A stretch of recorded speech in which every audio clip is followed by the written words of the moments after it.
తమిళ star hero Thalapathy Vijay చివరి సినిమాగా భావిస్తున్న జననాయగన్ పొలిటికల్ యాక్షన్ థ్రిల్లర్ ప్రస్తుతం తీవ్ర సెన్సార్ వివాదంలో చిక్కుకుంది.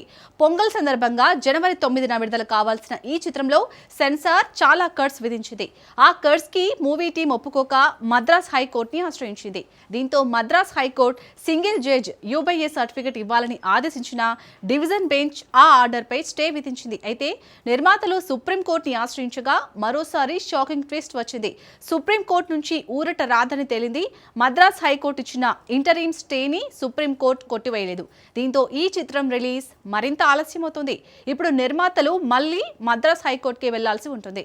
జనవరి 20న సీజే బెంచ్ ముందు కేసు విచారణ జరగనుంది. ఈ పరిణామాలు దళపతి విజయ్ ఫ్యాన్స్ ని తీవ్రంగా నిరాశపరిచాయి. తలపతి విజయ్ రాజకీయ ప్రవేశానికి ముందు చివరి సినిమాగా ఎన్నో ఆశలతో విడుదల కాబోతున్న జననాయగన్ ఇప్పుడు సెన్సార్ గందరగోళంలో చిక్కుకుంది.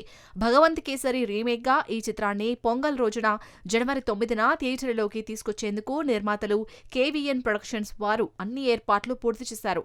అయితే సెన్సార్ బోర్డు ఫిర్యాదు ఆధారంగా సినిమాను రివైజింగ్ కమిటీకి పంపింది. దీంతో రిలీజ్ ఆగిపోయింది. మద్రాస్ హైకోర్టులో కేసు విన్న సింగిల్ జడ్జ్ యూబీఏ సర్టిఫికెట్ ఇవ్వాలని ఆదేశించగా డివిజన్ బెంచ్ ఆదేశాలపై తక్షణ స్టే విధించి విచారణను జనవరి 21కి వాయిదా వేసింది.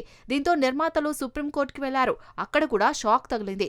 సుప్రీంకోర్టు జోక్యం చేసుకోకుండా నిరాకరించడంతో పరిస్థితి మరింత సంక్లిష్టంగా మారింది.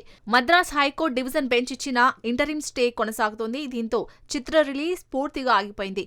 ఇప్పుడు నిర్మాతలు మళ్లీ హైకోర్టు విచారణలో తమ వాదనలను బలంగా ప్రదర్శించాల్సి ఉంటుంది. జనవరి 20న చీఫ్ జస్టిస్ నేతృత్వంలోని బెంచ్ ముందు రిట్ అప్పీల్ విచారణ జరగనుంది. ఈ కేసు ఫలితంపైనే సినిమా భవిష్యత్తు ఆధారపడి ఉంది. ఈ పరిణామాలతో థియేటర్లలో ఎప్పుడు విడుదలవుతుందనే అంచనాలు పూర్తిగా మారిపోయాయి. ఫ్యాన్స్ మధ్య ఆందోళన, నిరీక్షణ కలగలిసి కనిపిస్తున్నాయి.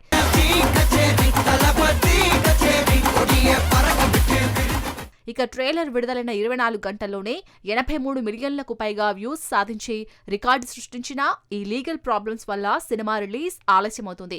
రాజకీయంగా రాహుల్ గాంధీ ఈ విషయాన్ని తమిళ సంస్కృతిపై దాడిగా చిత్రీకరిస్తూ మోడీ ప్రభుత్వాన్ని టార్గెట్ చేశారనే వార్తలు కూడా నెట్టింట వస్తున్నాయి. విజయ్ తమిళనాడు అసెంబ్లీ ఎన్నికల్లో తన టీవీకే పార్టీతో పోటీ చేయాలనుకుంటున్న నేపథ్యంలో ఈ ఆలస్యం మరింత చర్చనీయాంశమైంది. దీంతో ఫ్యాన్స్ తీవ్ర నిరాశకు గురవుతున్నారు. మొత్తానికి ఈ సినిమా రిలీజ్ తలపతి రాజకీయ భవిష్యత్తుపై కూడా ప్రభావం చూపే అవకాశం ఉంది. தளபதி தொற்றாத ஸ்லைஸ் போட்டு